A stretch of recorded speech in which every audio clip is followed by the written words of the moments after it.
This is Professor Pete Alexander with the Winning a Business and Life podcast, where business leaders share their insights. It is 6 questions in 7 minutes because successful business leaders are busy and rarely have more time to spare. So let's get to it. Question number 1, in a few sentences, please tell me who you are and what you do.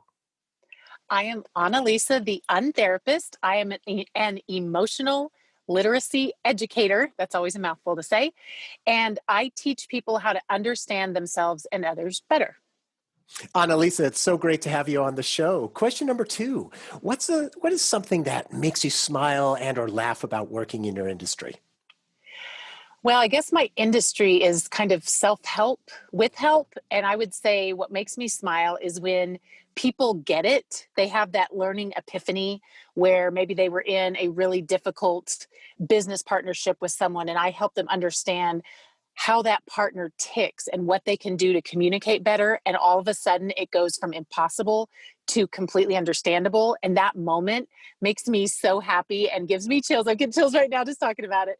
And it gets me up in the morning and makes me want to do more. Oh, I love hearing that. And the passion in your voice is so contagious. Love it. Question number 3. I have a fictitious book with all the answers for business. What chapter would you think most companies should read? They should jump straight to the chapter called emotional literacy, because if you don't know how to read and understand your own emotions and the emotions of others, you are going to be a bad employer sometimes. You are going to be you're going to get bad at customer service. You're going to trigger and not know what to do with it. Your employees or your clients are going to trigger and you're not going to understand what happened. So skip straight to the emotional literacy chapter, find a robust personality model that you can kind of learn all these different ways to understand and interact with people and figure out how to deal with your emotional triggers. Love it. That's very insightful. Thank you. Question number 4. Other than the generic work harder, have a great attitude, and care for customers, what advice would you give to other business leaders? The first thing I would say is I wouldn't give any of that advice to business leaders, because I think that if you have to be told to work harder as an owner or a leader in business, you're probably doing the wrong job. You're probably in the wrong business. I think that those of us who have found a match between our passion and how we can make money, we don't have to be told to work harder. We just do work hard. And I think even a lot of people who are doing what they don't like already work hard enough.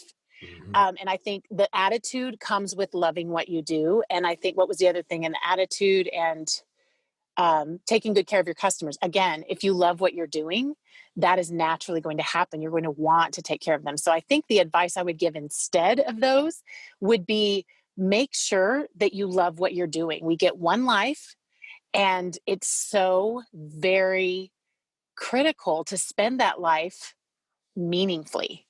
And because we spend so much of our time at work and generating money in these various ways, find a way to get paid for what you love to do. I love that. It's so critical as well because, if you're doing what you love to do, it doesn't feel like work. Am I right? Absolutely. I love it. Love it. Question number 5. What other business leader like yourself would you like to acknowledge and invite to be on my podcast? I do have a really close friend who's an HR professional, and she's really good at what she does. I'd have to talk to her first, but I think she might be a really good fit for your podcast. Perfect. I'll wait to hear from you about that. And Excellent. our final question number 6. Please tell me about your first job. I milked cows. That was the job. It was my uncle's dairy farm up in Minnesota. I lived in Texas, and every summer I get to escape my family and go work on my uncle's dairy farm. It was up at 5, asleep by midnight, and it was such hard work. But I got to be away from all of the hard work of being at home, and I honestly kind of loved it. Well, I got to tell you that was the first milking cow first job that I've had. So you're on there, and that's up on your LinkedIn profile. Surprise! I should have put that on there. I know that really makes it puts me above the competition, I'm sure. I'm sure. Well, at least it'll make it stand out. That's right. That's right. Oh, so Annalisa, thank you so much for being on the show. How can people find you? TheUntherapist.com is the best way. I also just released a book about a month ago by the same name, The Untherapist, and that's on Amazon. So that's the fastest way to reach me. Well, and congratulations on the new book. And this is Professor Pete Alexander with the Winning at Business and Life podcast. Thanks for listening.